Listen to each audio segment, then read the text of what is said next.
일타 강사 함께하는 경제일탈법. 오늘은 스테이블 코인이 왜 국제 금융 질서를 뒤흔들 게임 체인저로 주목받을 수 있는지 이분과 짚어보겠습니다. 서병윤 소장님이십니다. 소장님 어서 오세요. 네, 안녕하세요. DSRV 서병입니다. 소장님 첫 번째 질문 한번 드려보겠습니다.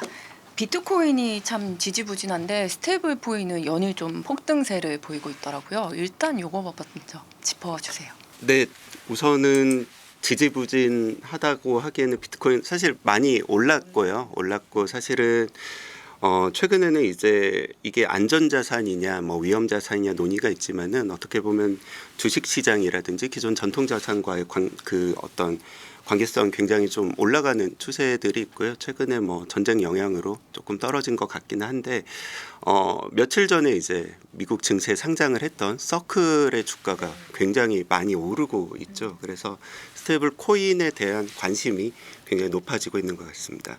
이 스테이블 코인에 대한 논의가 뜨거운데 스테이블 코인이 기존 가상화폐 뭐 비트코인과 어떻게 다른지가 좀 궁금하더라고요. 일단 그거 먼저 한번 쉽게 설명 부탁드립니다. 네, 그 스테이블 코인을 저희가 코인 투자 자산으로 이해하면 조금 어려우실 것 같고요. 저는 이제 금융 인프라, 결제 송금 인프라라고 좀 말씀을 드리고 싶은데요. 저희가 이제 돈을 보내거나 뭐 받거나 결제를 할 때 저희가 기존의 카드 결제망이라는 것도 있고요. 은행 간의 뭐 금융 결제망, 우리나라로 치면 하는 공동망 이런 망들이 있거든요.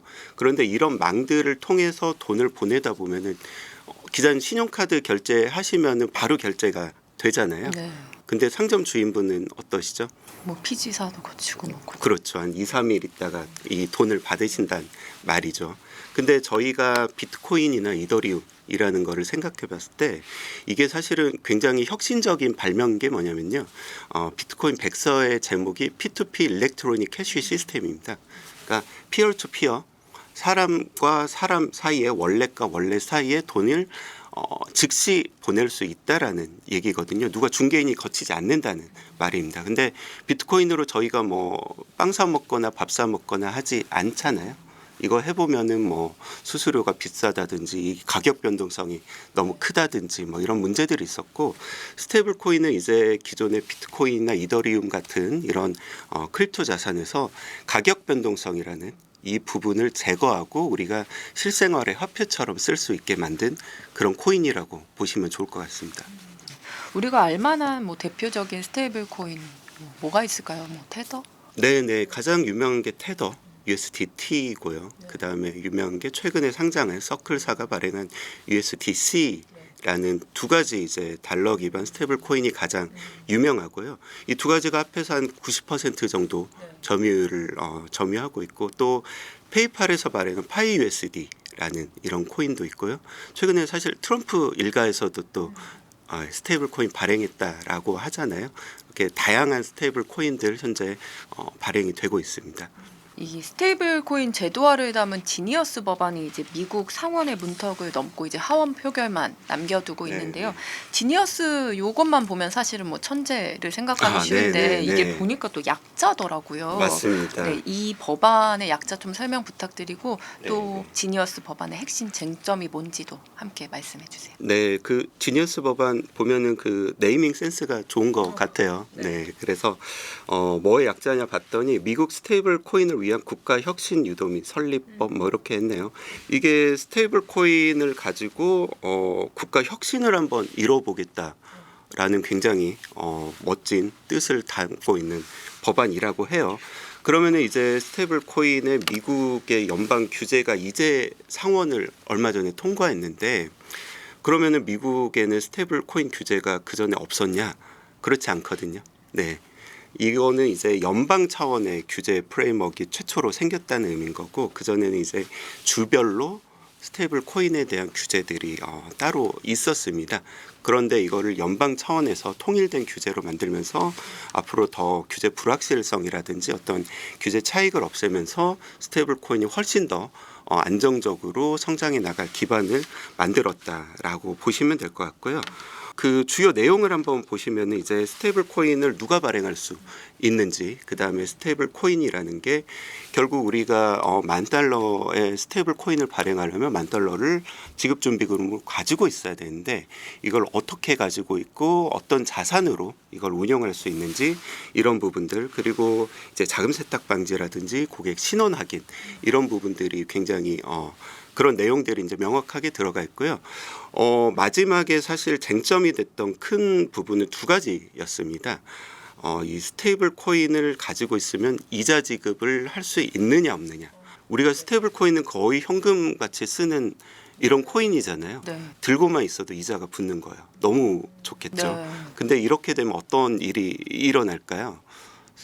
사람들이 이게 은행에 있던 돈을 다 빼서 스테이블 코인 으로 들고 있으려고 하면은 이게 뭐 어떤 큰 영향들이 금융시장 영향들이 있을 수도 있고 해서 이 부분은 이제 민주당 의원들의 반대로 빠졌고요. 두 번째는 이제 그 쟁점 중에 하나가 빅테크, 미국의 뭐 메타라든지 엑스라든지 이런 기업들이 과연 이 스테이블 코인을 발행해도 되느냐라는 부분이었는데 이 부분에 좀 강한 제한을 뒀습니다. 왜 그런지 생각해 보면은 저희가 메타, 페이스북 유저들이 전 세계에 뭐 수십억이 있을 텐데요. 이분들이 다 메타가 발행한 스테이블 코인을 쓴다든지 일론 머스크가 발행한 스테이블 코인을 쓴다든지 했을 때 이 플랫폼의 독점이 굉장히 너무 심해질 수 있다라고 해서 이 부분은 이제 연준 의장 그리고 재무부 장관, 통화감독처 청장 3인으로 이뤄진 위원회에서 승인을 받는 경우에만 만장일치 승인을 받는 경우에만 발행을 할 수 있도록 강한 제한을 걸어두었습니다. 트럼프 대통령이 스테이블 코인의 뭐 미국 디지털 자산 패권의 핵심 무기다 이렇게 얘기할 정도로 네. 좀 애정을 좀 쏟고 있는 것 같던데 트럼프 행정부가 지금 스테이블 코인에 이렇게 좀 큰 기대를 뭐 거는 이유가 뭘까요? 트럼프 행정부가 지금 가지고 있는 상황들이 굉장히 녹록지가 않죠. 사실 미국 정부의 국채라는 게 뭐 지금 한 30-40조 달러 정도 되죠. 제가 36조 달러 넘는 것까지 봤던 것 같은데요. 그러면 단순히 이자를 한 5% 정도 쳐보면 1년에 2조 가까운 돈이 이자로만 나가고 있는 그런 상황인데요. 문제는 이제 우리가 미중 패권 전쟁이라는 게 최근에 이제 심각해졌지 않습니까? 과거에 우리가 세계 질서를 보면은 중국이 사실 전 세계 제조업 공장으로서 생산을 하고 미국은 전 세계 최대 소비 시장이었죠. 근데 우리가 생산 안 하고 소비만 하게 되면 어떤 그 불균형이 생기잖아요. 빚을 낼 수밖에 없고 이 미국 채권을 중국이 많이 사주면서 이 질서가 유지됐단 말이죠. 근데 최근에 이제 최근 10년간 데이터를 보면은 중국이 보유하고 있는 그 채권, 미국 채권의 국채 보유량이 거의 한 5천억 달러 이상 줄어들었습니다. 현재 전 세계 그 미국 국채 보유 1위 국가가 중국이 아니라 일본이에요, 이제는. 네네. 중국이 이제 2위, 3위까지 내려갔고 그러면은 이 국채를 누가 사주지 않으면은 국채 수요가 떨어지고 국채 금리는 올라가겠죠. 미국 정부의 부담은 점점 커질 거고요. 그런데 이제 스테이블 코인이라는 게 생겼는데 스테이블 코인을 발행한 이 발행사들이 이 스테이블 코인을 찍어내고 받은 이 달러 자산으로 대부분 미국 국채를 샀단 말이죠. 그래서 올해 1분기 기준으로 보니까 테더사가 보유한 미국 국채양이 한 1,200달러. 굉장히 많은 양이죠. 이게 한국이 보유한 미국 국채양하고 비슷합니다. 한국 정부가. 네. 테더와 서클을 합하면 이제 더더욱 커지겠죠. 이게 한 전 세계에서 이제 20위권 안에 들어가는 그런 어마어마한 양이거든요. 그러면은 미국 국채 어떤 새로운 수요처를 찾았다는 의미도 있고요. 전 세계에서 이제 점점 미국 달러를 스테이블 코인이라는 형태로 쉽게 구할 수 있게 되면서 미국 달러가 전 세계로 더 퍼져나가면서 달러의 영향력도 세계적으로 더 퍼져나갈 수 있겠죠. 그렇기 때문에 이제 미국 정부에도 좋고 달러 패권을 지키는데도 굉장히 도움이 된다라는 인식들이 미국 특히 공화당 중심으로 많이 좀 공유가 되고 있는 것 같습니다. 이게 스테이블 코인이 사실 루나 사태로 좀 네, 불안정하다라는 이미지가 맞습니다. 너무 강했는데 최근에 이제 앞으로 그럼 스테이블 코인이 나아가야 할 방향이 과거와 당연히 달라져야 할 텐데 어떤 네. 점이 조금 뭐 달라질 거고 앞으로 신뢰성을 어떻게 좀 보완할 건지도 함께 설명 부탁드립니다. 네, 맞습니다. 스테이블 코인이라고 하는 이 자체가 스테이블한 코인이라고 생각하면은 조금 어폐가 있습니다. 스테이블한 상태를 유지하려고 노력하는 코인이겠죠. 네, 왜냐하면은 이 패깅이라고 하는 1대1의 가치가 깨지는 사건들이 그동안 여러 번 있었잖아요. 가장 대표적인 사건이 테라 루나 사태고. 근데 우리가 스테이블 코인을 나눌 때 이제 법정 화폐 담보형 그리고 이제 암호화폐 담보형 그리고 알고리즘형 이렇게 크게 세 가지로 나눠왔단 말이죠. 테라루나 같은 게 전형적으로 알고리즘형 스테이블 코인이었고 이거는 컴퓨터 프로그래밍 된 이 프로그램 안에서 특정한 알고리즘 안에서만 1대1의 가치를 유지되게 돼 있었는데 이게 이 1대1의 가치를 보장할 수 있는 준비된 자산이 없다 보니까 위기 때 이거를 뒷받침해 줄 어떤 메커니즘이 굉장히 취약했고요. 이게 이제 실제로 큰 사고로 이어진 게 테라루나 사태란 말이죠. 그 이후로 근데 국제기구라든지 여러 주요 국가들에서 이 규제를 다 정비하도록 권고하고 실제로 정비를 했습니다. 그래서 이제 이런 사고는 걱정을 안 하셔도 되고요. EU라든지 미국이라든지 일본, 싱가포르, 홍콩 모두가 지금은 법정 화폐 담보형 1대1의 지급준비금을 꼭 보유하고 그다음에 그 소비자가 원할 때 언제든지 법정 화폐로 상환해라. 이 두 가지 의무를 두었거든요. 그리고 이제 그 지급준비금에 대해서도 회계 감사도 받고 뭐 이런 안정장치를 두었기 때문에 이제는 테라루나 사태 같은 거는 걱정을 안 하셔도 될 것 같습니다. 뭐 달러를 뭐 담보로 하거나 이렇더라도 근데 민간 기업이 뭐 예치 자산을 조금 잘못 운영하면 위험이 생길 수 맞습니다. 있을 것 같은데 맞습니다. 어떤 위험이 생길 수가 있을까요? 저희가 이 지급준비금을 예를 들어서 $10,000의 스테이블 코인을 발행했는데 $10,000를 발행자가 그대로 현금으로 들고 있으면 이 사람은 이 시스템을 운영해야 되는데 운영 뭐 비용이 나올 수가 없겠죠. 그러다 보니까 이 자산을 어디엔가는 운용을 해야 됩니다. 근데 어디에 운용하냐가 문제겠죠. 뭐 예를 들어서 테더 같은 경우는 지금 이걸 뭐 금에도 조금 넣어두고 비트코인에도 넣어두고 지금은 이제 많이 사라졌는데 예전에 회사채에도 넣어두고 했거든요. 그러면 어떤 금융 충격이 왔을 때 과연 소비자들은 궁금할 거거든요. 과연 내가 $1를 상환받고 싶을 때 과연 상환해 줄 수 있을까? 이런 의문이 있을 텐데 이제 미국의 규제는 이 부분을 지급준비금 운용 규제를 굉장히 타이트하게 만들어 놨습니다. 예를 들자면요.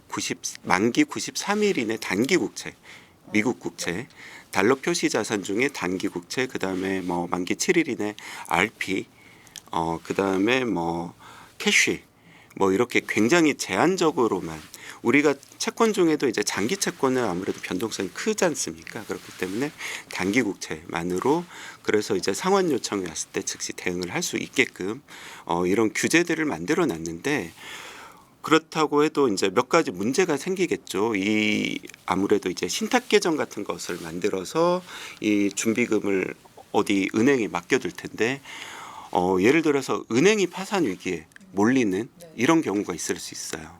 이게 한 2022년이었나요?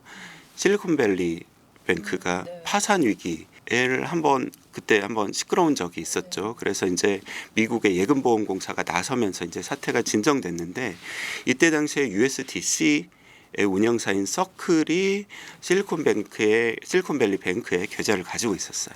그러면서 패깅이 깨진 사례도 있었고요. 뭐 아까 말씀드렸던 테더도 이 자산 중에 일부를 회사채로 아까 운용했다라고 말씀드렸는데 헝다라는 한번 중국에서 시끄러운 적이 있었잖아요. 부동산 회사인데 파산할 수 있다. 헝다의 회사채를 샀다는 게 나중에 알려진 거예요. 그래서 또 테더도 한번 문제가 생긴 적이 있었고 그래서 지금은 이 스테이블 코인 발행사들이 이 운용 자산을 굉장히 투명하게 공개하고 안정적인 준비금 구성을 가져가는데 굉장히 신경을 많이 쓰고 있어서 이런 리스크는 많이 줄어들었다. 그럼에도 불구하고 우리가 규제를 만들거나 앞으로 스테이블 코인을 규제를 운용하는 데 있어서 이런 부분들을 굉장히 조심해야 한다라고 말씀드리겠습니다. 디니어스 이제 법안이 도입되면 북한의 해킹 이런 뭐 사이버 네, 위험이 조금 네. 줄어들 수 있다고 좀 봤거든요. 맞습니다. 근데 이런 해킹 사고나 이제 문제가 발생하면 이 보상 책임은 그럼 누구한테 뭐 있는 걸까요? 이 스테이블 코인 법안 관련해서 지니어스 법안은 제가 조금 살펴본 바로는 배상 책임에 대해서 세세하게 규정을 두고 있는 것 같지는 않아요. 근데 이제 저희가 한국에서도 이제 디지털 자산 혁신 법안이라고 최근에 이제 한국의 민주당 쪽에서 스테이블 코인을 포함한 디지털 자산 법안이 한 2개 정도가 발의도 되고 하나는 논의가 되고 있는데 이 안에 이제 그런 논의들이 조금씩 들어가 있습니다. 근데 이 배상 책임이라는 게 잘 보셔야 될 게 이게 누구의 잘못인지가 굉장히 중요하거든요. 발행사가 이 준비금 운용을 잘못했을 수도 있고요. 뭐 은행이 뭔가를 잘못했을 수도 있죠. 보관을 잘못했을 수도 있고 가장 골치 아픈 문제가 이 블록체인 네트워크라는 게 우리가 이제 블록체인 네트워크는 흔히들 해킹이 이루어질 수가 없다, 굉장히 어렵다라고 알고 있는데 실제로 해킹이 되는 사례들이 어떤 사례들이냐면요. 브릿지라는 데서 해킹이 많이 일어납니다. 이게 무슨 말이냐면 우리가 이따 좀 더 자세히 말씀드릴 텐데 스테이블 코인을 우리가 이더리움 네트워크 위에서 발행하는데 솔라나 네트워크, 트론 네트워크 우리가 흔히 이제 이더리움이나 솔라나나 트론을 저거 우리가 코인 투자할 때 보던 코인 이름인데 라고 생각하지만 사실 이 코인들은 이 네트워크를 이용하기 위한 어떤 이용료라고 보셔야 되고요. 이 이더리움 네트워크 위에 그리고 이 우리가 분산 원장이라고 하는 이 서버, 분산 서버 위에 이 거래 기록을 두는 건데 스테이블 코인이 네트워크와 네트워크 사이를 건너가야 될 때가 있어요. 이걸 브릿지라고 하는데 이 부분이 사실 기술적으로 해커들이 이제 노리는 지점입니다. 그러면은 이 브릿지에서 해킹이 일어났다 그랬을 때 옮겨지는 과정에서 해킹이 맞습니다. 거예요? 예, 예. 이 부분에서 해킹이 이루어지면 이거 누가 책임을 져야 될 것인가에 대한 굉장히 골치 아픈 문제들이 있어요. 그리고 또 저희 회사가 이제 이 네트워크를 운영하는 밸리데이터라는 업을 하고 있는데 실제로 이 밸리데이터 단에서 운영자가 어떤 문제로 네트워크가 뭐 일시적으로 멈춘다든지 이런 사례들이 또 과거에는 발생한 사례들이 있거든요. 그렇기 때문에 누구의 잘못이고 이때는 누가 배상 책임을 져야 되는지는 앞으로 운영을 하면서 조금 세세하게 우리가 제도를 보완해야 될 그런 부분들이 있습니다. 그런데 이제 너무 걱정하시지 않으셔도 돼야 될 건요. 저희가 우리나라도 이제 가상자산 사업자라는 제도를 두고 있는데 이 사업자들이 라이센스를 받을 때 이제 보험도 들어야 되고요. 배상 책임을 질 수 있는 어떤 자본금 요건도 두고요. 지금도 이제 스테이블 코인을 발행하려면은 이분들에게 어떤 인적 물적 요건이라든지 자본금 요건들을 두고 있기 때문에 이 부분에 대해서는 벌써부터 너무 걱정하실 필요는 없다. 이렇게 말씀드리겠습니다. 그럼 이 스테이블 코인에 대한 관심이 지금 뭐 트럼프 대통령 재임 기간 동안에만 네. 좀 일시적인 관심일지 아니면 앞으로도 좀 성장 가능성이 높다고 보시는지 궁금합니다.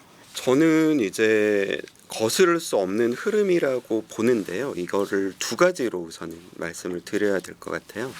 첫 번째 좀 거시적으로는 우리가 아까 말씀드렸지만 미국 국채의 이 수요를 창출할 수 있는 곳이 스테이블 코인 말고 지금 마땅히 잘 보이지가 않아요. 네, 미국 재무부가 앞으로 한 2030년까지 앞으로 한 5년간 이 스테이블 코인 우리 유통량이 한 지금 2,500억 달러 정도 되는데 한 2조 달러까지 늘어날 수 있다라고 예측을 하고 있거든요. 한 8배 정도 느는 거잖아요. 그러면은 우리가 이 흐름을 거스르고 우리 스테이블 코인 안 하고 그냥 이 미국 국채 다 돌려줘 라고 했을 때 과연 미국 정부가 이 국채가 다시 시장에 풀리면은 또다시 국채 가격 폭락하고 채권 금리 뛰고 금융시장의 어떤 발작이 일어날 텐데 과연 이거를 감내할 수 있을까? 이게 이제 첫 번째고요. 두 번째 이제 사용자 단에서 수요자 단에서 봤을 때 우리 해외 송금해 보면 수수료 너무 비싸죠. 비싸죠. 한국에서 송금할 때는 우리가 송금 수수료 별로 생각 안 하는데 해외 송금해 보면 너무 비싸요. 근데 이게 스테이블 코인이라는 건 기본적으로 인터넷망을 타기 때문에 국내 송금과 국제 송금을 이 블록체인은 구별하지 않습니다. 네, 어차피 인터넷망에 우리가 한국에 있는 사람에게 메일 보낼 때나 해외에 있는 바이어에게 메일 보낼 때 차이가 없듯이 똑같아요. 이 비용적으로 차이가 거의 없어요. 그러면은 이거를 써본 분들이 해외 송금할 때, 해외 나가서 결제할 때, 환전도 안 해도 되고 수수료도 너무 싼데 이거 쓰지 말고 예전 시스템으로 돌아가. 라고 할 때 과연 이걸 받아들일 수 있을까?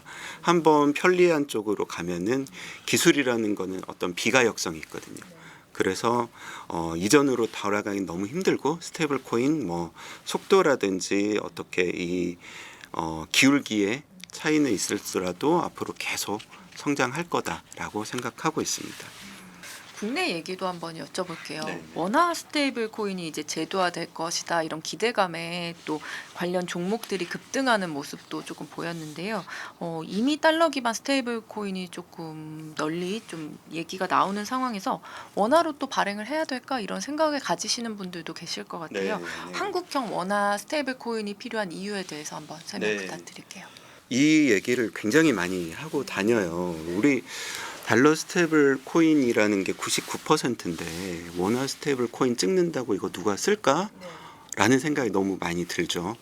근데 반대로 생각해 보면은 저희가 전통 외환 마켓에서 달러로 거래되는 양이 우리가 외환 시장에서 거래되면서 이제 화폐라는 게 거래되면서 환율이라는 게 결정되잖아요. 근데 이때 달러의 거래량을 보면은 한 40%에서 50% 사이예요.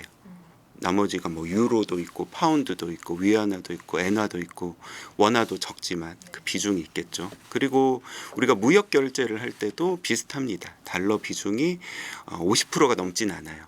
굉장히 뭐 지배적이지만 그런데 이게 이제 갑자기 디지털 세상으로 블록체인 위로 달러가 올라왔더니 99%가 됐다는 거는 우리가 생각해 봐야 될까 이게 그러면 99%라는 게 고착화될 어떤 현상인 거냐 아니면 어떤 일시적인 과도기적 현상인 거냐 이걸 잘 봐야 된다라고 생각을 하거든요. 저는 이제 두 번째에 좀 가깝다. 과도기적이다.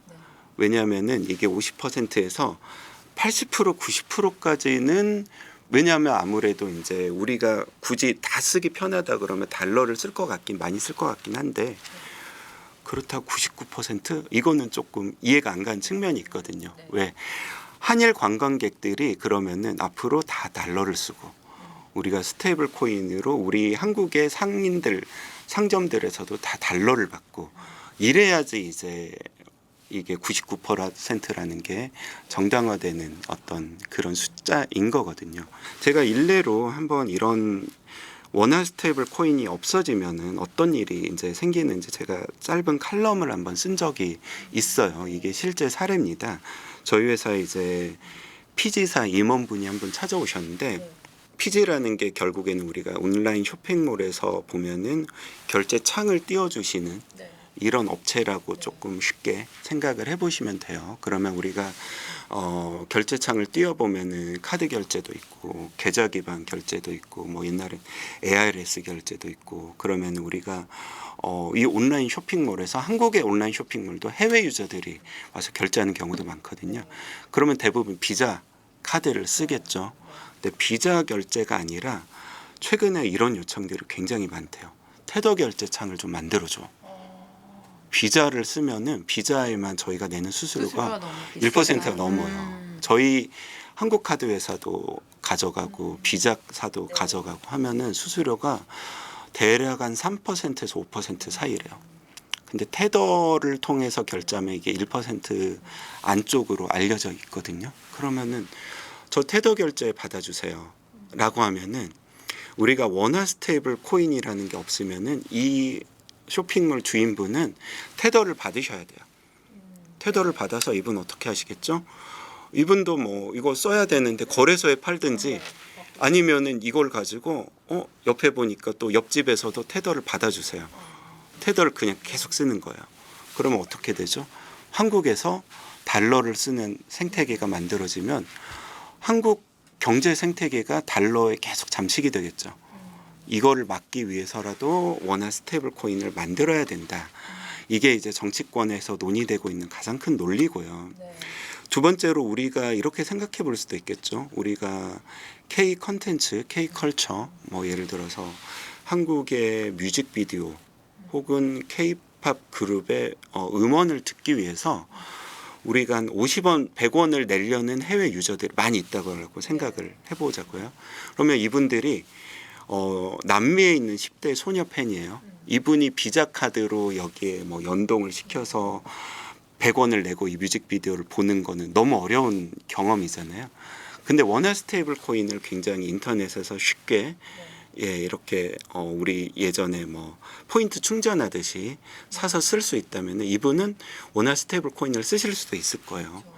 이분들은 막 우리 BTS의 앨범 CD를 20장, 30장씩 사는 분들이거든요. 한국 원화 스테이블 코인에 대한 수요는 해외에도 있을 수 있다라고 생각해 봤을 때 원화 스테이블 코인 할 거냐 말 거냐보다는 빨리 만들어서 활용처를 더 찾아보자라고 말씀을 드리고 있습니다. 원화 기반의 이제 스테이블 코인이 도입이 되면 소장님이 방금 설명해 주신 걸 들어보면 수수료가 정말 절감된다는 건 확 와닿거든요. 근데 그거 외에 혹시 체감하게 돼 뭐 구독자분들이 체감할 변화 어떤 게 있을까요? 제가 2015년 당시에 중국의 신용카드 보급률이 제 기억에 한 17% 정도 됐어요. 그러면 한국에서는 그때도 아마 90% 이상의 성인분들은 신용카드가 있으셨을 거예요. 10년 전이지만. 그런데 그 다음에 어떤 일이 일어났냐면은 중국 분들은 신용카드 결제 인프라 자체가 이루어지지 않으니까 불편하잖아요. 알리페이, 위챗페이가 등장했어요. 스마트폰만 들고 다니면 QR코드로 찍고 결제하는. 우리는 지금도 신용카드를 꺼내서 꽂는 이 경우는 편한데 그분들은 스마트폰을 꺼내서 QR을 찍는 게 훨씬 편하신 거예요. 그러면서 어떻게 됐죠? 한국이 중국보다 핀테크가 더 발전했다라고 이제는 말할 수가 없게 된 거예요. 10년 만에 역전이 확 된 거예요. 우리가 농담 삼아 중국에서는 거지도 QR로 결제한다 그러잖아요. 그래서 역설적으로 한국이 핀테크나 금융 인프라가 너무 편해요. 잘 갖춰져 있어요. 저희 뭐 토스나 카카오나 네이버페이 써보시면은 송금도 너무 쉽고 쇼핑도 너무 쉽고. 근데 문제가 어디서 생기냐면 우리가 해외 나가 보면 생기는 거죠. 해외 나갈 때 여전히 인천공항에서 이제 현금 뽑으시는 분들도 있고 뭐 비싸게 나가서 카드 결제할 때도 고민 너무 많이 하시잖아요. 와, 수수료 이거 너무 비쌀 텐데 날아올 때 수수료가 과연 몇 프로나 붙었을까. 근데 이미 해외에서는 이제 우리가 간편 결제 앱 만들고 해외 관광을 가서 그냥 스테이블 코인으로 결제하는 일들이 벌어지고 있습니다. 그 싱가포르에 가면 그랩페이라는 걸 한국의 네카토처럼 많이 쓰세요. 그랩이 이제 동남아의 우버잖아요. 그래서 이 그랩페이라는 걸 대부분의 가맹점에서 상점에서 쓰실 수가 있는데 싱가포르의 그랩페이 그 가입자들이 한국에 와서 카카오페이 결제를 하실 수가 있고 한국의 카카오페이 그 가입자들이 싱가포르 그랩페이 가맹점에 가서 또 카카오페이로 결제를 하실 수가 있어요.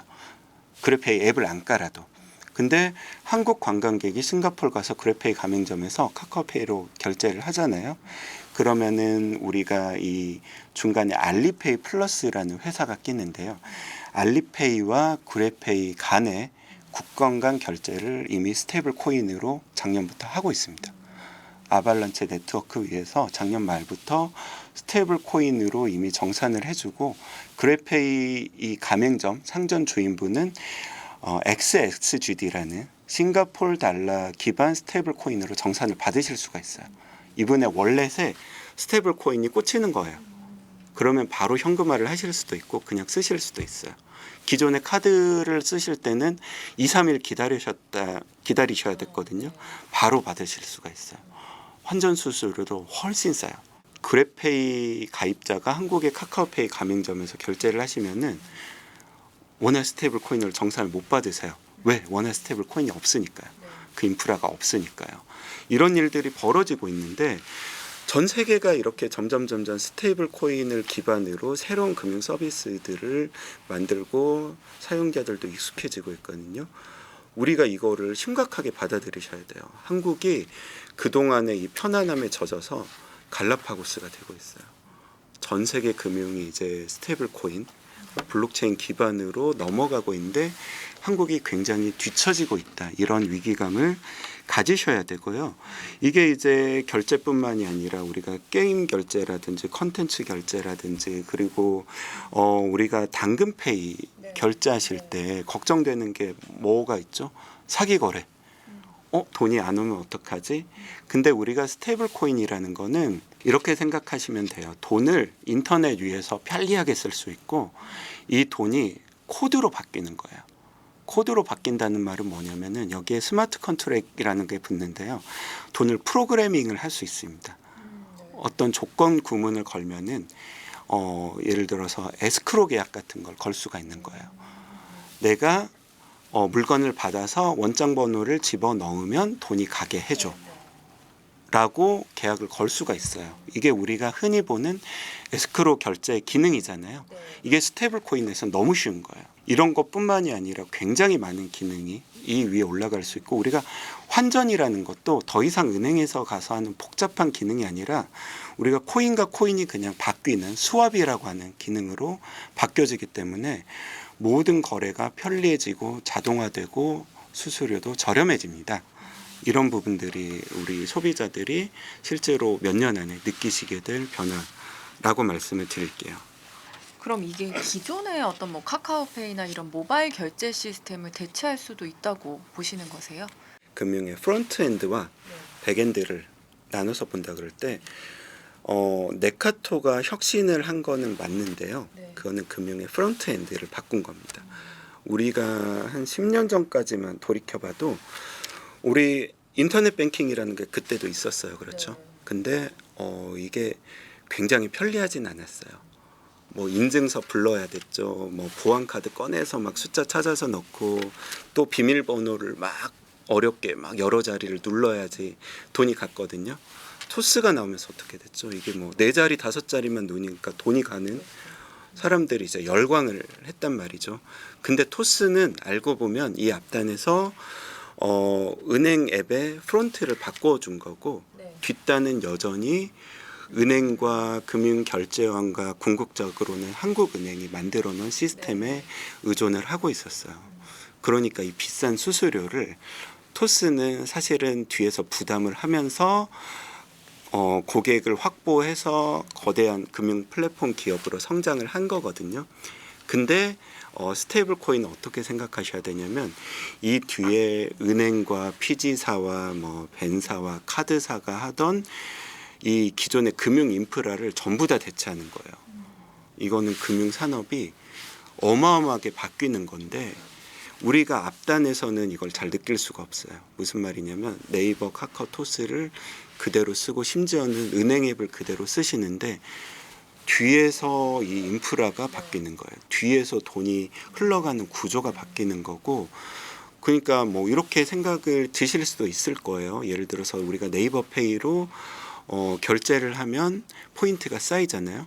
어느 순간부터 네이버 페이 결제 창에 스테이블 코인 결제가 쓰는데 이 결제를 했더니 포인트가 더 많이 쌓이네.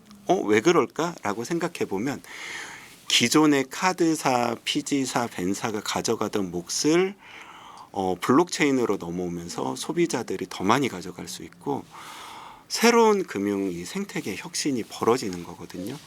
그러면은 우리가 기존 금융 시스템과 새로운 블록체인 금융 시스템이 기존의 사용자 경험을 해치지 않으면서 어떻게 결합될 것인지 이 부분을 금융에 종사하시는 분들도 잘 봐야 되고 투자자분들도 굉장히 잘 봐야 돼요. 누군가는 여기서 도태되고 누군가는 굉장히 크게 성장할 거다라고 말씀드립니다. 이게 결국은 이 금융 인프라 자체가 확 전환되는 거잖아요. 맞습니다. 근데 얘기를 듣다 보니까 그럼 뭐 은행이나 카드사, 뭐 피지사 이런 데들은 당연히 이게 위협적일 수밖에 없을 것 맞습니다. 같은데 그 부분은 좀 어떻게 보실까요? 신용카드 결제액이 1년에 한 1,200조 정도 됩니다. 그러면 우리가 카드 수수료를 평균 한 2~3% 정도라고 봤을 때 2.5%로 잡으면은 한 30조 원이 수수료로 빠져나가요. 근데 이 수수료를 30조 원 굉장히 큰 돈 같은데 중간에 보면은 피지사 있죠, 벤사 있죠, 카드사 있죠, 은행 있죠, 그리고 또 금융결제원이라는 또 기관도 있거든요. 이러한 수많은 플레이어들이 이 30조 원을 나눠 가지고 있고 이런 얘기 기사에서 보신 적 있으실 거예요. 카드사가 더 이상 결제 쪽에서는 돈을 벌지 못한다. 네, 이게 카드 론으로 돈을 버는 거지 결제는 이미 돈을 벌 수가 없는 영역이에요. 수수료를 이분들이 이제 수수료가 우리가 아무리 해도 이게 2%뭐 소상공인분들 아무리 내려도 뭐 더 이상 안 내려가는 게 이분들이 폭리를 취해서가 아니에요. 기존의 결제 시스템이 그만큼 복잡 다단하게 만들어져 있고 이분들도 이 시스템을 운영하려면은 이렇게 나눠 가지실 수밖에 없거든요. 그런데 이제 아까 말씀드렸지만 스테이블 코인이라는 거는 기본적으로 저는 블록체인을 이렇게 말씀드리는데 인터넷망을 암호화 기술을 통해서 금융망으로 쓸 수 있게 해주는 기술이다 라고 말씀을 드려요. 기존의 금융망은 폐쇄망이에요. 우리가 밖에서 접근을 할 수 없고 이 서버에 있는 기록을 거래 기록을 밖에서는 볼 수가 없게 만들어져 있어요.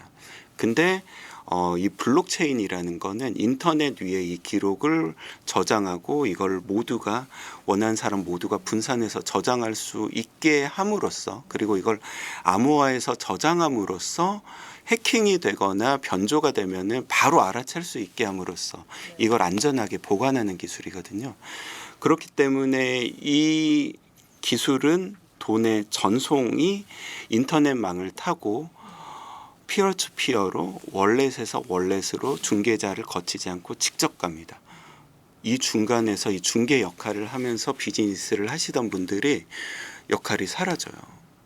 이미 서클은 서클 페이먼트 네트워크라는 걸 만들어 가지고 기존에 우리는 비자 네트워크를 대체할 거야 라는 생각을 가지고 있는 것 같아요. 그러면은 기존의 이 결제망이 블록체인 기반의 새로운 결제망으로 바뀔 텐데 우리 기존의 이 금융산업 결제 사업을 하시던 분들은 그러면 나는 어떤 비즈니스를 해야 되지? 규제 당국 입장에서는 우리는 우리 한국으로 치면 전자금융업자라는 그리고 또 카드 사업자, 은행을 잘 관리하면 됐는데 블록체인 기반의 결제 사업자가 들어오면 이걸 어떻게 관리해야 되지? 굉장히 많은 도전적인 과제들이 나타났다라고 말씀드리겠습니다. 그럼 소장님은 민간 주도형 이 모델이 더 현실적이고 더 발전 가능성이 있다고 보시는 거네요? 우리가 사실 굉장히 갈라파고스가 될 수 있다라고 말씀드렸잖아요. 주변국이 싱가포르, 홍콩만 해도 우리보다 훨씬 몇 년 앞서 있거든요. 왜냐하면 법도 만들어져 있고 규제 샌드박스 같은 걸 통해서 스테이블 코인 발행을 허용해줘서 실제로 비즈니스 많이 쓰이고 있어요. 우리는 이제 법안을 만들고 있는 단계고 실제로 스테이블 코인이 나와서 서비스에 쓰려면 앞으로 몇 년이 더 걸릴지 모르잖아요. 이거는 적어도 3~4년 이상 뒤쳐져 있는데 우리가 지금 너무 안정만 따지고 뭐 신중하게 해야 된다라고 할 게 아니라 이미 앞서가고 있는 나라들을 잘 벤치마킹을 해야 된다는 말이죠. 그렇기 때문에 저는 지금 우리가 속도라는 측면에서도 굉장히 중요하다. 지금은 3~4년 차인데 5년, 10년 차이로 벌어질 수 있다라고 생각합니다. 정치권에서도 이제 원화 스테이블 도입 논의가 한창이잖아요. 근데 지금까지 공개된 주요 법안이 뭔지 좀 궁금하고 네네. 소장님이 보시기에 조금 보완해야 할 부분도 좀 보일 것 같은데 어떤 네. 부분을 좀 보완하면 좋을 것 같은지도. 네, 지금 민주당에서 그 민병덕 의원님이 디지털 자산 기본법을 발의를 하셨고요. 최근에는 이제 강준현 의원님께서 민주당 디지털 자산 그 시장 혁신 법안 혁신과 성장이라는 단어를 넣어서 굉장히 육성 의지를 나타낸 법안을 발표를 하셨어요. 사실은 저도 이제 민간 전문가로서 조금 과정에 참여를 했는데요. 저희가 사실 법안을 만들 때 미국의 뭐 지니어스 법안도 있고요. 다른 디지털 자산 법안도 있고 이후에 미카 법안 그리고 뭐 싱가포르나 홍콩이나 일본 법안들을 굉장히 참고를 많이 했고요. 원화 스테이블 코인 말고도 디지털 자산 전반에 대한 내용을 다 담고 있습니다. 우선은 지금까지 만들어진 특근법이라든지 디지털 자산 이용자 보호법은 이용자 보호에 초점을 맞추고 있었어요. 디지털 자산이라는 걸 우리가 산업으로 조금 봐주기는 어려워. 디지털 자산 투자 대상도 좀 아닌 것 같아. 라는 논의가 있었어요. 그래서 디지털 자산 이용자 보호법입니다. 투자자 보호법이 아니에요. 근데 이번에는 디지털 자산 이 시장과 산업에 대한 혁신, 성장을 도모하는 법안이거든요. 이거는 디지털 자산을 하나의 산업으로 봐주겠다는 겁니다. 그러면은 이 디지털 자산 안에 여러 업종 분류가 새롭게 들어왔어요. 매매 교환업이라든지 중개업이라든지 뭐 보관 관리업뿐만이 아니라 집합 운용업, 크립토 펀드가 생기는 거예요. 우리가 이제 펀드에 돈을 넣는데 비트코인도 사고 이더리움도 사고 다른 뭐 스테이블 코인, 달러 스테이블 코인도 사고 이런 펀드도 생기고요. 자문업도 생기고 일임업도 생기고 그러면은 이 디지털 자산 생태계 그리고 블록체인 인프라 생태계 엄청나게 커지는 거고요. 그러면 스테이블 코인은 누가 발행할 수 있어? 가 굉장히 중요한 문제잖아요. 그 민병덕 의원님 안은 이제 자본금 요건이 5억 원이고 강준현 의원님 안은 10억 원이야 이렇게 알려졌는데 조문을 잘 보셔야 돼요. 5억 원 이상에서 대통령령으로 정하는 금액 이상, 10억 원 이상에서 대통령령으로 정하는 금액 이상. 우리는 이제 법안은 우리가 허들을 너무 높여서 돈 있는 사람만 하는 게 아니라 정말 기술력 있는 스타트업도 들어올 수 있게 넓게 열어주겠어라는 의지를 표명한 거고요. 홍콩에서 스테이블 코인 관련된 법안이 지난 5월에, 그러니까 지난달이죠. 지난달에 법안이 통과됐어요. 근데 이미 작년 5월인가요? 작년 5월인가 홍콩에서도 규제 샌드박스를 통해서 총 3개 컨소시엄의 스테이블 코인 발행을 허용해 줬습니다. 규제 샌드박스로 먼저 허용을 해주고 법안이 1년 후에 통과됐어요. 근데 홍콩 금융당국이 굉장히 재밌는 얘기를 해요. 너가 스테이블 코인을 발행할 때 컨소시엄으로서 지원을 할 때 실질적인 사회적 문제를 어떻게 해결할 수 있는지를 제시해. 이거는 실질적으로 금융당국이 너가 정말 이 스테이블 코인을 안정적으로 혁신적으로 실제로 소비자들이 더욱 편안하게 더 쓸모를 느낄 수 있게 만들어낼 수 있는지를 심사하겠다라는 거거든요. 이런 부분들을 저희도 이제 법안에서 담고 있고 또 투자자 보호 같은 측면에서도 굉장히 앞서 나가 있는 법안들에 굉장히 많이 담아뒀어요. 예를 들어서 우리가 스테이블 코인이라는 게 아까 여러 블록체인 네트워크 위에서 발행된다라고 말씀드렸잖아요. 서클은 20개 블록체인 네트워크 위에서 발행됩니다. 테더는 18개 위에 블록체인 네트워크 위에서 발행되면 이 네트워크 사이에서의 브릿지가 굉장히 중요한 문제가 되고 이거를 업계 용어로 상호 운용성이라 그래요. 이 여러 가지 네트워크 위에서 이 경험이 정말 1초 안에 이 트랜잭션이 이루어져야 되거든요. 그러면 이게 기술적으로 쉬운 문제가 아닙니다. 이 기술 표준을 마련할 의무를 두어놨어요. 이런 사고가 나면서 투자자의 어떤 보호에 문제가 생기지 않게 하는 어떤 기술적인 부분까지도 두루 살핀 어떤 종합적인 법안을 지향하고 있고 이거를 앞으로 논의 과정에서 그리고 시행령 시행규칙 과정에서 굉장히 잘 다듬어 나가야 되는 단계인데요. 해외에서는 이미 이걸 열린 마음으로 실제로 이걸 가지고 우리가 어떻게 새로운 성장을 만들어낼지 투자자에게 어떻게 투자자 보호도 하면서 실질적인 이익을 줄 수 있을지를 고민을 하고 있거든요. 이런 부분을 우리가 국회, 정부, 금융당국이 같이 이해를 좀 높여나가면서 같이 고민해 나가야 될 부분이라고 생각합니다. 보니까 뭐 빅테크 기업들도 스테이블 코인에 많이 집중을 좀 하고 있는 네, 모습인데요. 지니어스 법안이 이제 통과되면 뭐 빅테크 기업들은 이를 좀 어떤 방식으로 활용을 좀 할 수 있을까요? 현재는 이제 자체 발행을 할 수 있느냐 없느냐의 문제는 있지만은 기본적으로 빅테크의 어떤 사업 모델 자체가 플랫폼이잖아요. 여기에 많이 사람들이 들어와서 이 사람들이 광고도 보고 서비스도 이용하고 결국에는 결제를 하게 해야 되지 않습니까? 스테이블 코인이라는 거는 이렇게 생각을 하시면 쉽습니다. 저희가 어떤 서비스를 주더라도 결제를 할 때는 우리가 은행이나 카드 같은 전통 결제망 금융회사를 꼈어야 되거든요.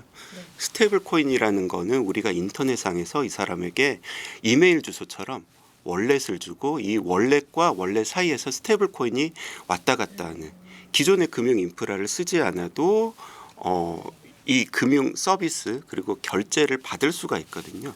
그러면은 이제 인터넷 서비스 제공자들 입장에서는 우리가 비싼 수수료를 결제할 때마다 금융회사에 떼줬단 말이죠.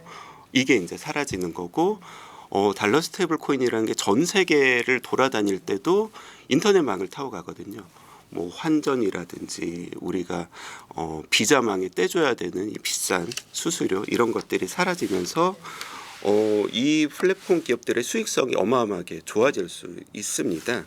우리가 뭐 예를 들어 보자면 에어비앤비 해외여행 갈 때 에어비앤비 많이 쓰시잖아요. 이 결제가 비자 카드로 결제하면 수수료 엄청 많이 떼겠죠. 만약에 에어비앤비가 어떤 스테이블 코인을 발행해서 이 스테이블 코인으로 결제하는데 수수료가 뭐 몇 센트밖에 안 든다고 하면은 너무 에어비앤비도 좋고 이용자들도 굉장히 편리할 수 있겠죠. 이런 서비스들에 대한 구상을 굉장히 많이 하고 있을 거라고 생각을 합니다. 뭐 JP 모건도 최근에 조금 입장을 바꿔가지고 JPMD라는 디지털 자산을 이제 발행을 했다고 하더라고요. 네네. 이 배경과 어떤 목표를 어떻게 조금 해석할 수 있을까요?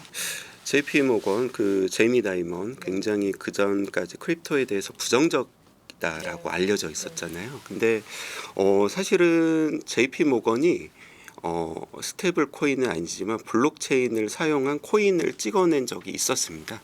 2019년에 이미 JPM 코인이라는 거를 발행을 했었어요.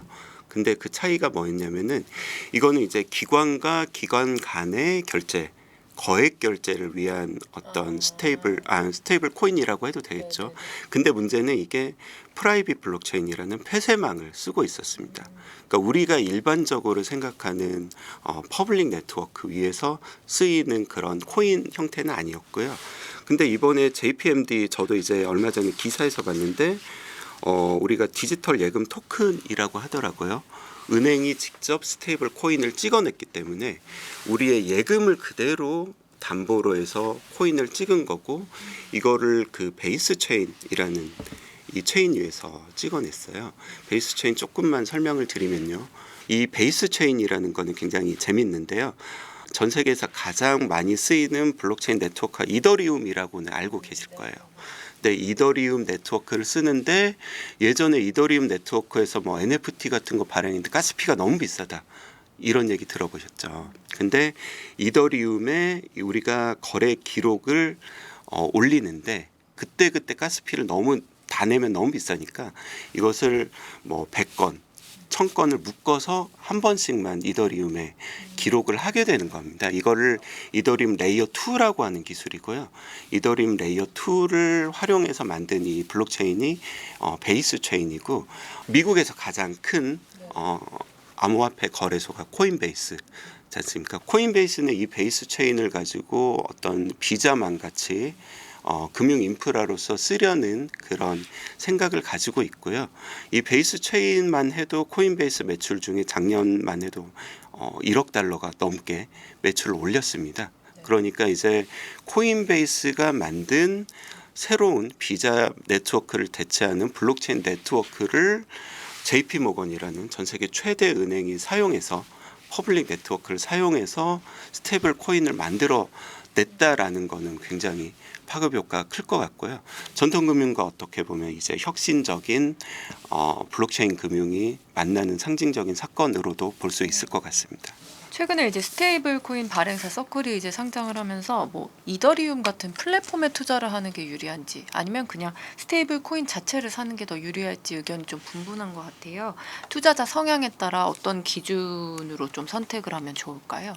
네, 서클이 정말 너무 핫하죠.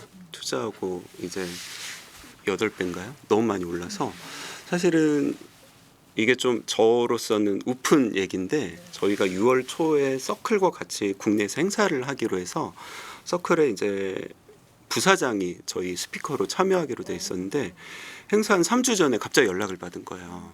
우리 지금 상장을 앞두고 있어서 SES에서 quiet period라는 상장을 앞두고 언론 접촉이 금지된 기관에 들어갔어. 우리 어제 통보 받았어. 우리 행사 못 가. 그래가지고 행사 메인 스피커가 갑자기 2, 3주 전에 바뀐 거예요. 서클에 조금 괘씸하긴 한데 뭐라고 할 수가 없잖아요. SEC에서 네. 자기들이 통보를 받았다는데 그러고 저희가 행사를 하고 행사를 하기 한 3, 4일 전에 서클이 상장을 하면서 행사는 너무 잘 됐어요. 스테이블 코인 관심이 너무 많아져서 그러고 나서 이제 텔레그램으로 연락이 왔더라고요. 우리 저기 IPO 잘 됐고 미안하고 우리 다시 얘기해보자. 이렇게 연락이 와서 지금 다시 얘기를 같이 하고 있는데 서클에 대해서 이제 투자하시는 분들은 명확하죠. 서클은 상장 회사이기 때문에 이제 수익 구조라든지 이 배분의 배당의 구조라든지 이 부분이 이제 명확해졌어요. 주식 투자자 입장에서 너무 편안하잖아요. 이게 뭐 물론 이제 밸류에이션이 너무 높다 뭐 적당하다 이런 논쟁은 있더라도 우리가 익숙한 어떤 투자 자산으로서 카테고리 안에 들어왔단 말이죠. 근데 이더리움, 솔라나 이거는 아직도 잘 모르겠다는 말이에요.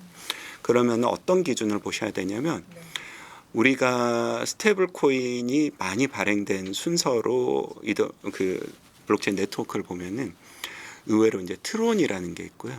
이더리움이 있고 솔라나가 있고 뭐 수이, 앱토스, 아발란체 이런 네트워크들이 많이 있거든요. 이게 이제 업비트나 빗썸에 가면 코인 이름이에요. 그러면은 이 코인들은 어떤 용도로 쓰이냐면은 아까 말씀드렸다시피 스테이블 코인을 발행하고 거래 기록을 옮기고 그다음에 상환할 때 이 거래 수수료를 이더리움이나 솔라나로 가스피라는 걸 내거든요. 그러면은 이 이더리움이라는 게 많이 쓰여야 되면 이 서비스 프로바이더들이 이더리움으로 가스피를 내야 돼요. 솔라나로 가스피를 넣어야 돼요. 그러면 이더리움과 솔라나에 대한 수요가 많아지겠죠. 이 위에서 서비스를 이더리움 수요가 많아지면 이더리움 솔라나 가격이 오르겠네. 그러면 우리가 아까 말씀드렸던 스마트 컨트랙을 가지고 DAB라고 하는 디파이라고 들어보셨잖아요. 여러 가지 이 블록체인 생태계 위에서도 금융 서비스를 만드는 개발자 이런 팀들이 있는데 솔라나가 잘 되니까 솔라나 생태계에서 나는 비즈니스를 해봐야지. 이거는 애플 앱스토어에 아이폰 앱을 만들어서 올리는 거랑 똑같다고 생각하시면 돼요. 애플의 유저들이 많으니까 나는 애플 앱을 만들지 안드로이드 앱보다 애플이 더 잘 될 것 같으면 여기로 가는 거거든요. 이런 기준으로 코인을 투자할 때도 투자를 하셔야 된다. 이게 명확하게 가격에 잘 반영이 되는지는 사실 모르겠어요. 이게 투기적 수요가 워낙 많다 보니까. 그렇더라도 우리가 서클 홈페이지에 가면은 USDC가 어느 네트워크에서 발행됐는지 실시간 데이터가 다 나와 있습니다. 한번 들어가서 보시면 어떤 네트워크가 활성화돼 있고 앞으로 어떻게 더 활성화될 것 같고 이런 기준을 가지고 서클에 투자하든 아니면 다른 관련 주식에 투자하든 코인에 투자하든 실생활의 가치를 염두에 두고 투자를 하시면은 조금 더 마음 편한 투자를 하실 수 있을 것 같다 이렇게 말씀드립니다. 일반 이제 직장인도 뉴욕 빌딩의 지분을 이제 소유하는 시대가 왔다라고 하더라고요. 이게 뭐 RWA가 있기 때문이라는데 네. 일단 저 RWA 토큰에 대해서 잘 이해가 안 가던데 네, 그 네. 부분 먼저 좀 쉽게 설명 부탁드립니다. 네네. 스테이블 코인과 이 RWA는 어떻게 보셔야 되냐면 우리가 기사에서 이런 얘기 혹시 보신 적 있으실 거예요. 앞으로는 미래는 모든 자산이 토큰화된다. 들어본 적 네. 있으시죠? 근데 무슨 말인지 잘 와닿지는 않으시잖아요. 기술적으로는 이렇게 이해하셔야 돼요. 토스 앱에서 보는 우리 계좌 잔고는 우리가 100만 원이 있다고 할 때 우리가 사실 현금으로 100만 원을 뽑는 경우는 많지가 않잖아요. 그렇죠? 이 돈은 그냥 숫자에 불과한데 이 숫자가 어디에 기록돼 있느냐고 서버에 기록돼 있으면 이건 전통 금융 인프라를 타고 있는 거고요. 블록체인 위에 있으면은 이 돈이 이미 토큰화된 거예요. 네, 블록체인 네트워크 위에 있으면 토큰화된 거라고 생각하시면 돼요. 그러면은 돈이 토큰화된 게 스테이블 코인인 거고요. 쉽게 얘기해서 RWA는 리얼 월드 에셋이잖아요. 현실에 있는 실질적인 가치가 블록체인 네트워크에 기록되면 이게 토큰화된 거예요. 이렇게 이해하시면 쉽겠죠. 근데 문제는 뭐죠? 이 토큰화 됐는데 블록체인 네트워크 위에서 이 건물이 네 거야라고 했는데 실제로는 우리 기자님께 아닐 걸 수도 있겠죠. 중간에 누가 사기친 거예요. 이 이슈가 굉장히 어려운 이슈고 이걸 오라클 이슈라고 하는 이슈입니다. 이 부분이 이제 해결이 돼야 되는데 이런 부분들이 기술적으로 제도적으로 해결하면서 많은 자산들이 실제로 토큰화되고 있어요. 이게 미국에서도 우리가 비들이라고 들어보셨을 텐데 블랙락이 이미 그 미국 국채를 토큰화한 펀드를 발행해서 굉장히 뭐 이게 많이 지금 뭐 조 단위로 팔려나가고 있다라고 우리가 얘기를 듣잖아요. 국채를 이더리움 네트워크 위에 토큰화해서 팔기 때문에 어떤 일이 생길까요? 굉장히 작게 쪼개서 팔 수도 있고 이더리움 네트워크 위에서 팔리기 때문에 전 세계에서 누구나 저도 살 수 있고 그리고 이걸 뭐 24시간 거래할 수도 있고 우리가 미국 주식 살 때 밤까지 기다리는 게 아니라 언제든지 낮에도 살 수 있고 밤에도 살 수 있고 뭐 이런 세상이 이미 왔다라는 거죠. 그리고 스테이블 코인과 이 RWA가 만나면 어떤 일이 벌어지죠? 이 위에서는 그냥 하나의 트랜잭션이고 스테이블 코인과 RWA 토큰이 수합되는 거예요. 수수료가 어마어마하게 싸고 국경의 의미도 크게 없는 이런 금융 생태계가 만들어진다라는 거겠죠. RWA가 보통 피자 조각으로 좀 네, 설명이 네. 되는 경우가 있던데 저도 그걸 조금 조각 투자로 이해를 했거든요. 맞습니다.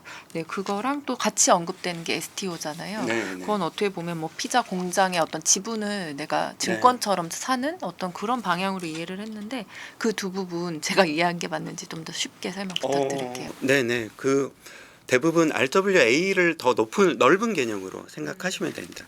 리얼 월드에 있는 모든 에셋을 토큰한 게 RWA라고 보시면 되고요. 근데 그 중에 우리가 증권성이 있는 자산들이 있어요. 우리가 증권성이라고 하는 거는 우리 하위 테스트라고 하는 미국 증권법에서 성립된 개념이 있는데 이 부분은 제3자가 타인의 재산을 모아서 일정한 사업에 운용을 하면서 여기에서 나온 재산적 가치를 배분을 해주는 거예요. 우리가 그냥 하나의 피자를 쪼개 팔면은 한 조각이 한 토큰이야. 이거는 명확한데 이거는 사업을 잘해서 권리를 나눠줘서 배당도 해주고 그러면은 우리가 어떤 느낌이 들죠? 우리가 주식 투자를 할 때도 불안한 게 저 사람들이 내 돈을 주식 투자한 돈을 잘 쓰고 있을까? 뭐 딴짓 하는 거 아니야? 딴주머니 타는 거 아니야? 막 법인카드 막 쓰는 거 아니야? 이 사업에 투자한다 그러고 딴짓 하는 거 아니야? 증권이라는 거는 이제 이 소비자의 권리를 투자자의 권리를 더 두텁게 보호할 필요가 있어요.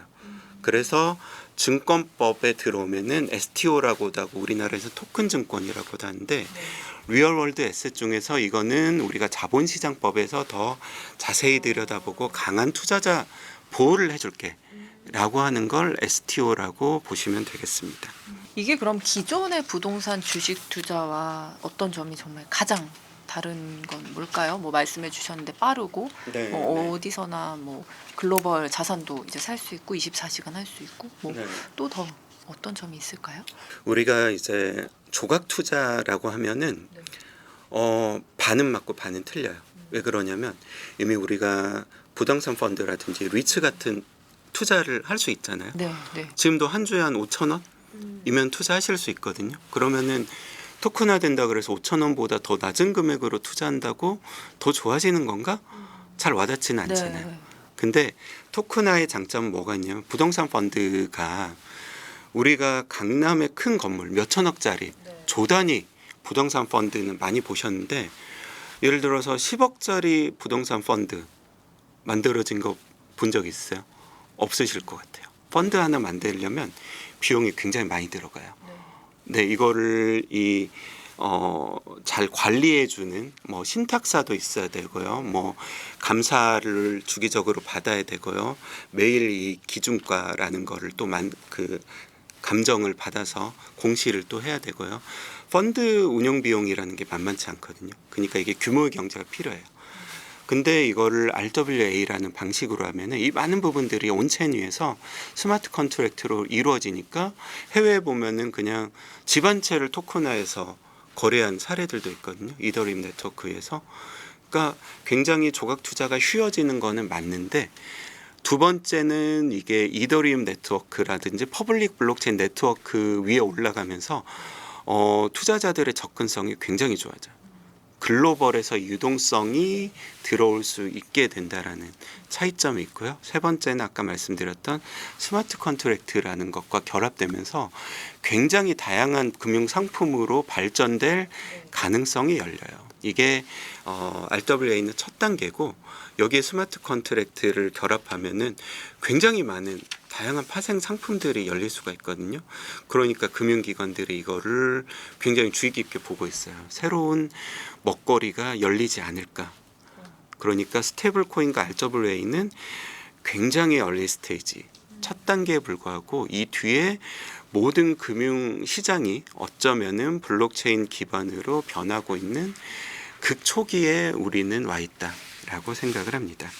그럼 이 RWA나 STO 토큰 같은 경우에는 수익을 얻었을 때 과세를 어떤 방식으로 하나요? 이것도 아까 말씀드린 거랑 비슷한데, 우리가 본질을 봐야 돼요. 네. 우리 코인 과세가 엄청 뜨거운 토픽이었잖아요, 선거 때도. 그래서 원래는 올해부터 과세를 하겠다라고 했다가 250만 원 넘는 수익의 22% 정도를 과세를 하겠다라고 했다가, 이게 이제 여러 가지 통상 과세라든지 과세 인프라라든지 그러면서 2년 미뤄졌어요. 근데 우리가 토큰화된 형태면은 똑같이 우리 20% 과세할 거야 라고 봤는데, 이거는 주식을 토큰화했는데, 이건 부동산을 토큰화했는데, 현실은 실제 가치는 주식인데 부동산인데 코인하고 똑같이 과세하는 게 맞아? 이 부분을 우리가 잘 생각을 해봐야 돼요. 근데 아직 이 부분까지 정리가 완벽히 되지는 않은 것 같은데, 한국의 과세당국이나 금융당국의 입장은 실제 이 실질적 가치를 기준으로 판단을 하는 것으로 보여요. 그렇기 때문에 아마 그런 부분들은 제가 말씀드린 대로 실질 가치를 봐서 판단하지 않을까. 그리고 이 과세를 어떤 방식으로 할지는 아직 명확하지는 않지만 두고 봐야 된다라고 말씀드리겠습니다. 그럼 개인 투자자 입장에서 실생활에 조금 활용을 할 수 있는 블록체인 기술, 자산 어떤 게 있을까요? 네, 저희가 제가 아까 회사 소개를 못 드렸는데요. DSRV라는 회사가, 저희는 이제 밸리데이터고, 우리가 이더리움 네트워크에서 스테이블 코인을 발행하기도 하고 거래 수수료도 받는다 그랬는데, 이더리움 블록을 이제 12초에 하나씩 생성이 되거든요. 그러면 거래 기록이 확정되고, 이 블록 안에 담긴 거래 수수료를 블록을 확정해서 이 블록 안에 담긴 거래 기록이 이상 없다라고 확인해주는 그 사람이, 그 회사가 밸리데이터예요. DSRV는 밸리데이터고, 밸리데이터는 이 이더리움 거래 수수료 묶여 있는 이 블록에 담긴 수수료를 저희가 검증 수수료로 받아서 돈을 법니다. 저희가 70개 네트워크에서 이 거래 기록 검증을 하고 있고요. 이걸 가지고 작년에 100억 넘게 매출을 올린 그런 회사예요.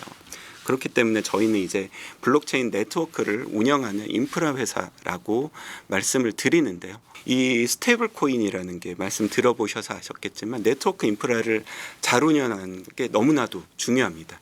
그래서 저희가 지금 하고 있는 작업은 뭐냐면요. 그래페이랑 한국에 있는 간편결제 서비스를 연결해서 스테이블 코인을 통해서 싱가포르 관광객이 한국에서 편하게 결제하고, 한국에 계신 상인들이 실시간으로 원하는 스테이블 코인을 통해서 정산을 받으실 수 있는 시스템을 만들어 드리고 있어요.